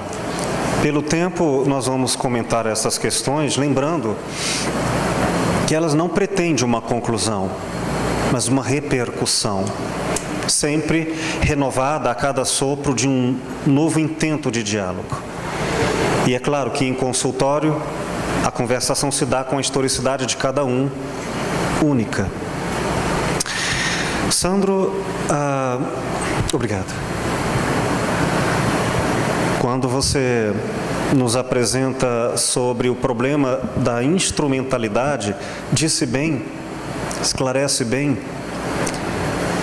que é natural que nós instrumentalizemos o diálogo. É curioso, mas grande parte do que nós parecemos dialogar com o outro não é ir ao mundo da diferença ou da singularidade do outro, é falar de coisas. É como eu chegar em casa e dizer à minha esposa: você consertou o portão? Consertei. Ai, que bom. Falamos sobre coisas.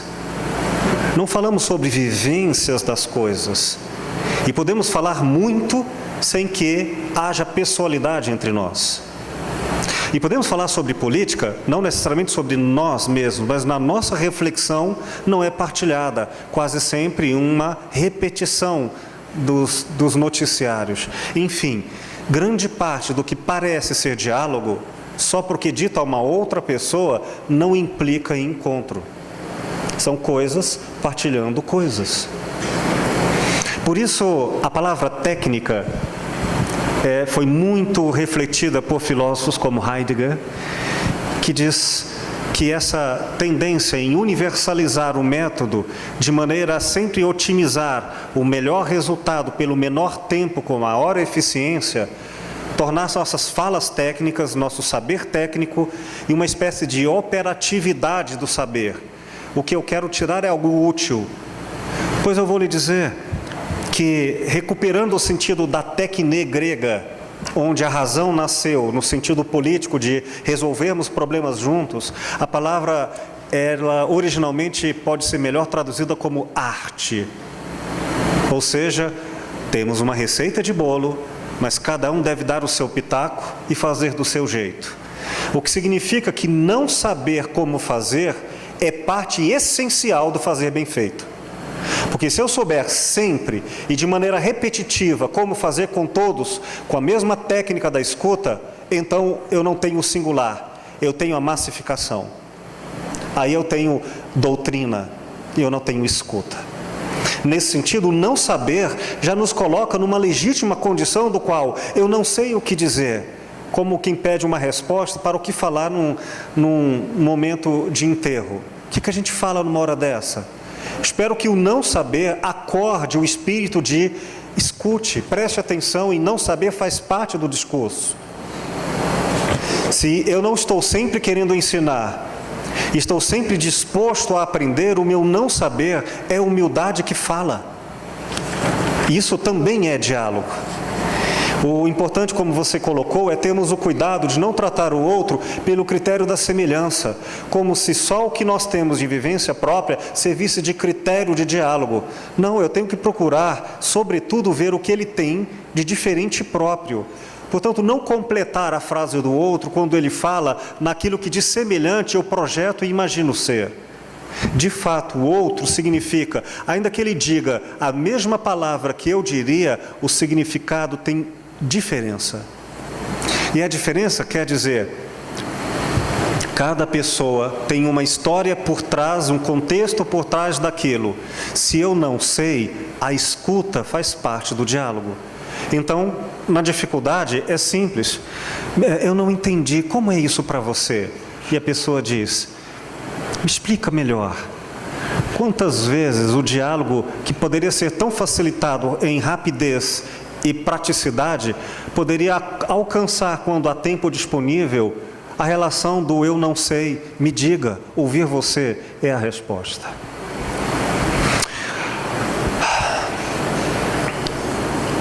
Senhor William, sim, o Brasil está perdido e estamos em crise, mas eu quero dizer que os Estados Unidos, quando elegeu o Trump, também. Só que estar perdido não é notícia mal colocada, maldita. Estar perdido é inclusive um critério de se achar. Como pode alguém se achar quando nem percebe que está perdida? Pois bem, eu posso dizer que ética não é só um marcador de referências teóricas. Ética é o nome científico do amor. E o amor não vem sem experiências dolorosas, quase sempre. Razão pela qual elas também nos ensinam a amar, como as nossas crises nos estão ensinando. O problema é que na nossa mortalidade ou na ansiedade de pessoas que se acham imortais, queremos que as coisas se resolvam todas ao tempo do nosso querer. Mas olha, vai ficar tudo bem, não se preocupe, daqui a 300 anos, meu Deus, o Brasil vai estar bem melhor. Eu não posso querer que a história percorra o tempo das ansiedades individuais. O tempo da história não é o tempo da marcação subjetiva. Então, se eu entender que o que eu aprendi em meus 46 anos de vida, a humanidade como país ou como cultura não aprenderá em 3 séculos, a contabilidade faz uma certeza clara. Ou seja, a coletividade não tem a mesma velocidade do indivíduo. E se formos falar, por exemplo, no país, temos que entender que a sua maturidade e aprendizagem tem séculos. Então eu não posso cobrar de uma pessoa o que ela não tem para dar. Então eu não posso, como indivíduo, cobrar de um país o que como indivíduo eu poderia dar. É injusta a proporção. Eu teria que ter o tempo dos séculos para dizer, eu posso dialogar com o tempo.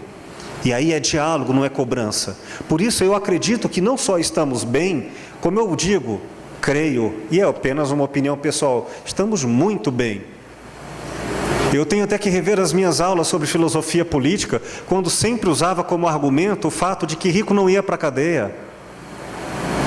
Eu tenho que rever toda a minha cultura a partir de filósofos como Michel Foucault, em que dizia que o instrumento jurídico era exclusivamente uma forma de engambelar um direito com um contradireito, para dizer, é porque estamos todos em grande crise e muitos estão sendo presos, e antes da prisão, a notícia de que o direito alcança o espaço que era só possível na ética, faz com que o que parece ser má notícia se revele grande período de transformação.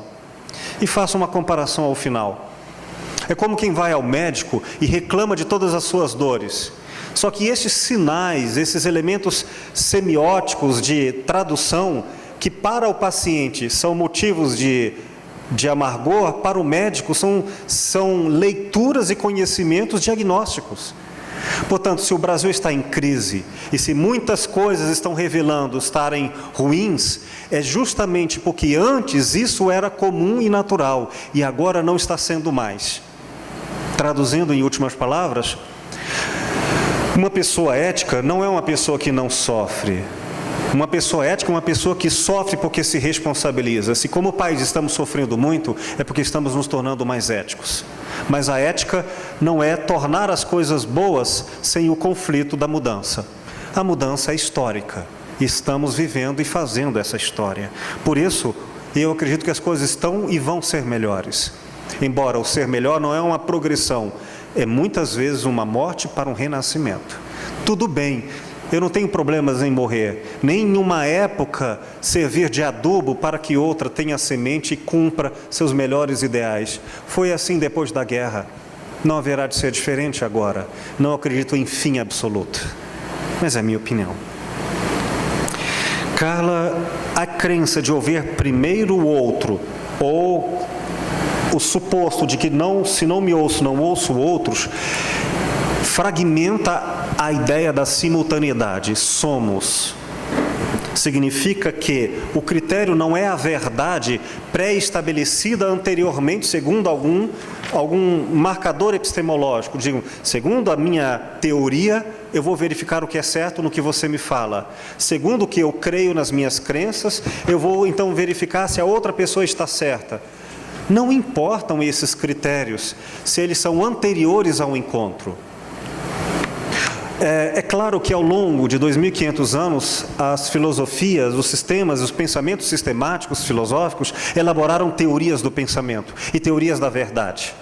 Mas eu corro o risco de deixar de ser um filósofo e me tornar um maldito professor de filosofia, ensinando verdades e não ensinando a refletir sobre verdades. O que significa que na prática da filosofia clínica eu recupero o sentido original do que é filosofia, que não é ter erudição em teorias acadêmicas ou psicológicas, ou em quaisquer áreas de ciências humanas ou médicas. A capacidade de ouvir é originalmente um estatuto filosófico no qual eu digo, eu não sei. E eu sei que eu não sei. E diante de tudo que me parece ser, eu vou ter cuidado, atenção, e não vou usar outro termo senão amor, porque isso é filosofia, amor à verdade. Por isso, o não saber constantemente e um exercício de aprendizagem resume a filosofia. Eu não preciso saber a verdade para ouvir o outro. Eu preciso me dispor a nunca ferir ninguém, nem a mim mesmo, em nome de um postulado da verdade. Mais importante do que uma verdade qualquer é a ousadia, a coragem heróica de me colocar sempre com um etc. ao final de qualquer crença. É isto, mas eu posso rever tudo se a aprendizagem me ensinar. Por isso, eu não terei uma verdade final, eu creio, para dizer, a partir de agora eu não preciso mais ouvir o outro, pare de falar, eu já sei o que você quer dizer. Ou eu próprio não preciso mais falar, eu posso me calar porque eu já disse tudo. Basicamente, o que torna o conhecimento filosófico não é o quanto sabemos, mas o quanto estamos dispostos a rever o nosso conhecimento. Portanto, o saber é uma escuta. E a filosofia traça o seu sentido original. É um amor à verdade antes de uma verdade defendida. E esse amor eu chamo de escuta. Querido Darwin, Como dialogar com quem não quer ouvir ou não quer falar? O encontro vem antes do diálogo. Eu chego a dizer no livro que isso que chamamos de diálogo não é exatamente um estabelecimento social em que acreditamos que há um início, meio e fim. Isso é uma de infinitas formas do que se chama infinito na relação do encontro. Ora, dialogar no sentido filosófico não é usar a linguagem gramatical em que eu reduzo tudo a sujeito, verbo e predicado. Significa, sobretudo, uma relação na qual o direito de não falar e o silêncio de se recusar à fala, como fala, ou de não falar e eu não saber o que isso significa, implica sempre numa relação de diálogo que o não saber é diálogo. Os gregos chamaram isso de tauma. Daí a medicina traduzir como trauma. Ou seja, eu tenho que quebrar o óbvio e ficar diante do que parece fala, do que parece silêncio, do que parece linguagem em qualquer forma semiótica e dizer, isso está me dizendo algo? E lembrando que nem tudo diz em linguagens humanas. Lembrando que a intuição é capaz de perceber coisas que não podem ser traduzíveis. Basicamente, se eu me ponho à escuta, eu tenho um encontro. Mas não é um encontro no qual os dois precisam necessariamente trocar informações. Precisam trocar acolhimento em quaisquer linguagens. Nesse sentido, o encontro, ele não vem antes do diálogo. De encontro é o sinônimo do diálogo em qualquer linguagem. Isso significa, ou pelo menos sobre muito que há para dizer, e aqui não cabe no tempo, que o filósofo clínico, quando se põe a ouvir o outro, antes da informação que o outro possa trazer, eu preciso acolhê-lo como amigo para que essa relação não seja instrumental. Antes de o outro chegar, dá-se o encontro, porque o encontro ele vem sobretudo quando eu me disponho a recebê-lo. É nesse sentido que eu vou citar aqui, na página 193, um pequeno trecho e concluir minha fala. Digo eu aqui, no último capítulo.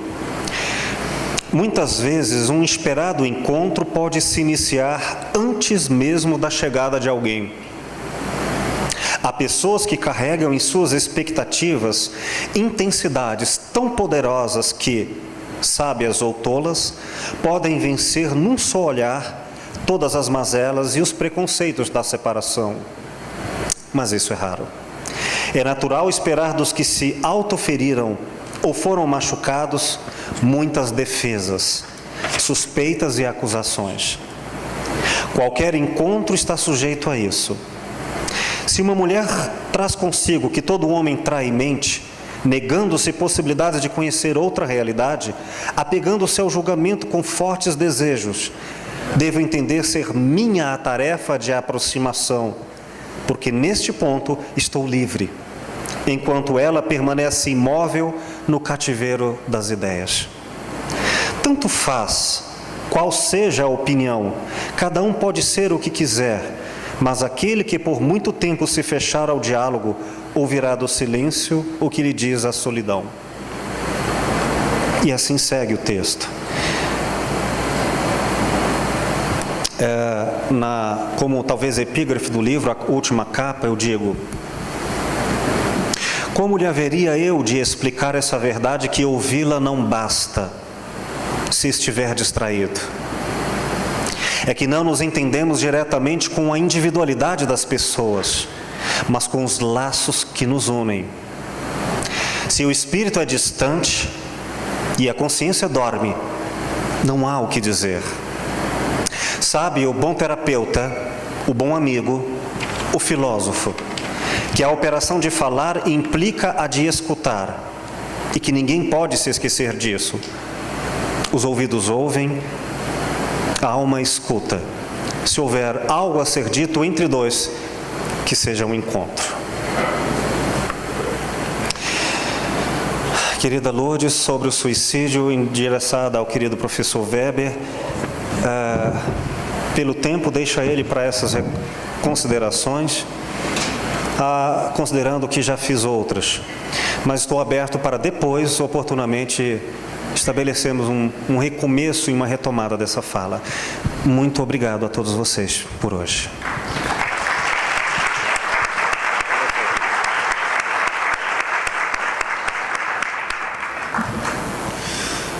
Como o maestro nos brindou respondendo a 4 perguntas e deixou que eu considerasse a da Lourdes, eu vou então fazer isso e tecer uma pequena consideração nessa nossa noite de encontro.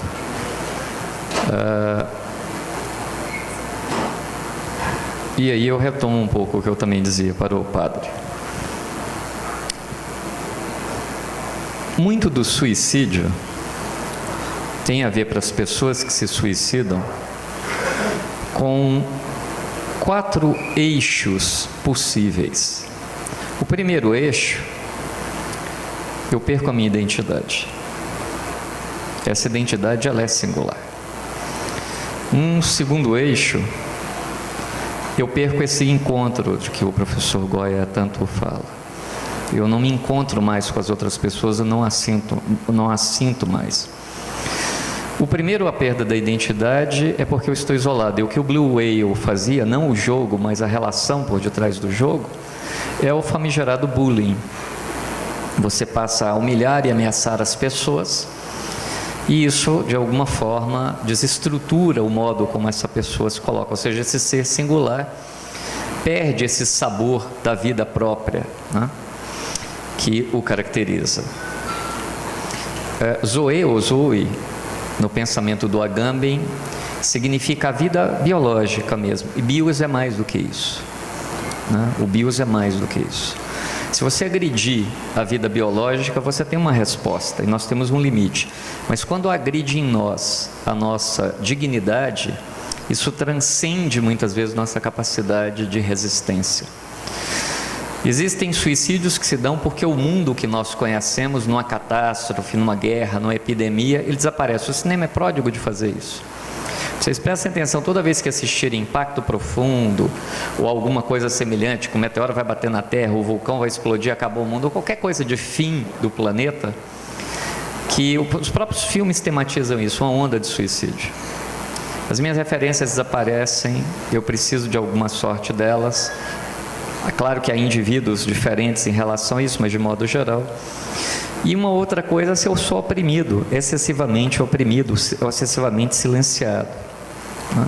Esses são os 4 eixos fundamentais que o Durkheim vai analisar para o suicídio. Então, cuidado que nós devemos ter com o outro, em não submeter o outro a humilhação constante, não tirar do outro as suas referências, quaisquer que sejam, não querer que o outro tenha as referências que eu quero que ele tenha, não colocar o outro numa camisa de força doutrinária qualquer, porque para mim é confortável.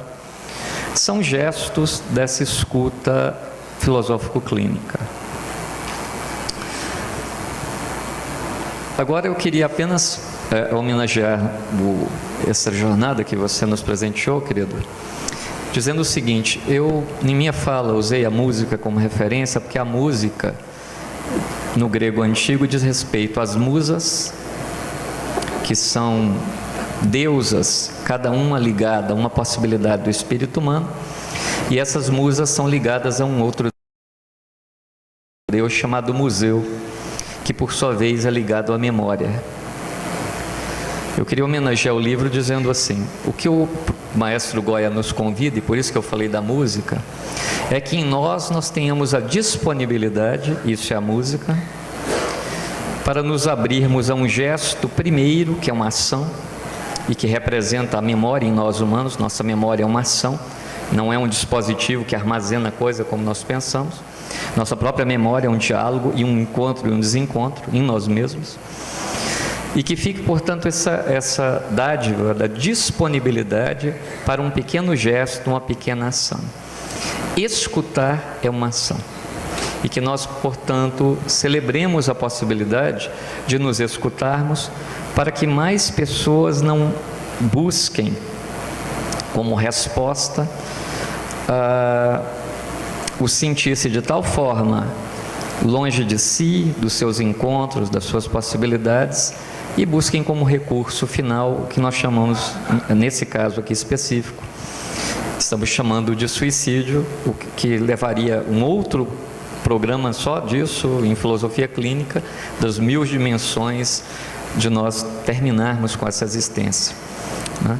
Mas fica então como homenagem ao livro, e como o padre muito bem colocou no caso do Setembro Amarelo, essa disponibilidade para nos ouvir, o que significa, em relação a quem não queira, que a gente inclusive saiba que a pessoa tem o direito de não querer falar. Isso é escuta também, né? Se você interroga o outro e ele não quer falar, ou o outro vem até você e não quer falar, ele está dizendo muito na sua maneira de usar muito pouco, ou quase nada, ou nada, de uma das linguagens que nós insistimos em confundir com diálogo. Dialogar não é apenas falar. Nós falamos muito com os olhos, com os gestos, com os silêncios, com as ausências.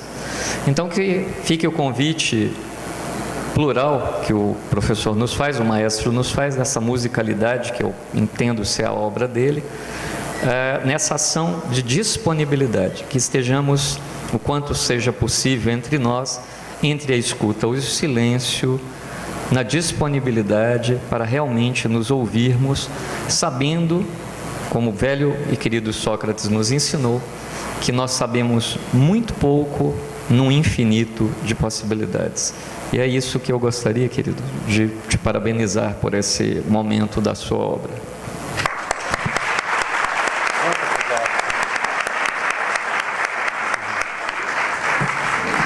Gostaram? Esta obra, que é nossa, no bom plural, eu dedico a tantos, e em particular, além do querido Weber, outras 2 pessoas que eu dedico estão aqui, a minha querida Vanessa e meu querido filho Pablo. Gostariam de falar? Gostaria de ouvi-los. Por favor, 1 minuto. Podem subir aqui a escada para concluirmos juntos.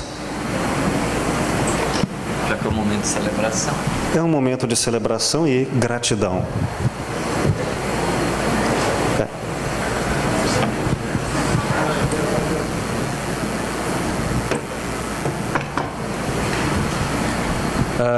Eu não sabia que isso ia acontecer.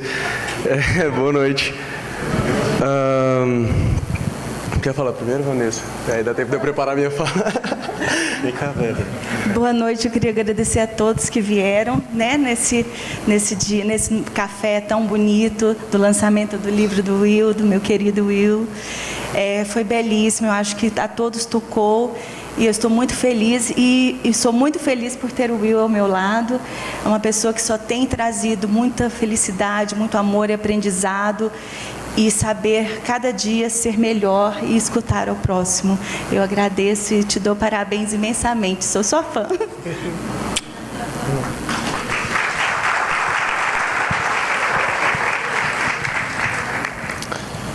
Meu pai muitas vezes me disse que só está vivo por minha conta, e eu não entendi isso muito bem, até entender que não só no sentido genético, eu também só estou vivo por conta dele. Eu sou uma pessoa que tem muita dificuldade de entender o mundo, e o mundo tem muita dificuldade de me entender, mas eu nunca senti essa barreira, essa parede com meu pai. E não é só porque ele é um filósofo clínico, e não é só pelo que ele estudou, é porque é uma pessoa que, independente de todas as coisas que tem, está sempre preocupado, ele tem responsabilidade com o amor. E ainda que as 2 coisas pareçam uma só, elas não são assim tão fáceis de se juntar. E eu sou infinitamente grato por todos os dias que eu vivo, porque você me ajudou a passar por esses dias e estar vivo aqui. Obrigado.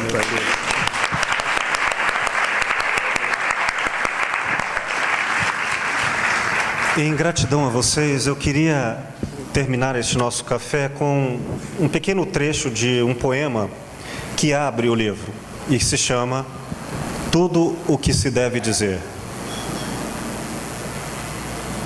Um poema é como escolher um nome, ainda sem palavras, para cada novo sentimento. Uma ideia com detalhes de afeto. Não há carinhos sem detalhes, repare. Um poema é apenas mais um detalhe da vida, feito de 1000 pequeninos gestos. Tudo está dito em alguma linguagem, sussurrando versos de segredos e confissões. Roupas, perfumes, cores, pele, respiração, olhares. Até o silêncio fala, com pausas. Tudo é poema ainda não escrito, à espera. Excluir os pequenos vestígios do mistério, distraindo-se, é não perceber que a felicidade inteira cabe num pequeno sorriso do canto da boca, antecipando palavras. Que a tristeza às vezes chora sem lágrimas, suplicando um abraço não pedido. Que amar é pintar com os olhos, caprichando no brilho.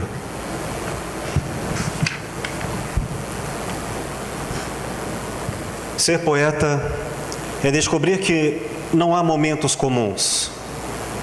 Quem não tem o que dizer, por que insistir? Que faltem as palavras, nunca os significados. Retirássemos o som de todas as palavras vazias, todo o silêncio seria leve. Ah, eu poderia lhe dar um silêncio maligno, desses que não quer se calar jamais. No silêncio pesa o gosto da interpretação em brigas telepáticas. É nosso dom. Aproveitamo-nos cinicamente e rápidos de tudo que antes recusávamos e criticávamos, mas deu certo. As palavras se justificam umas às outras e o orgulho fala sozinho. Um homem só tem que dizer a verdade sem palavras, que ouvi-la basta. Quando se tem a coragem de fazer o que se sabe que é certo. Verdades são capítulos escritos de nossas vidas, cujo idioma a gente ainda não aprendeu. Um sorriso sincero ou um abraço apertado de amor é sempre o que se deve dizer quando não se sabe o que falar. Quem ama sabe. Somos todos poetas. Muito obrigado.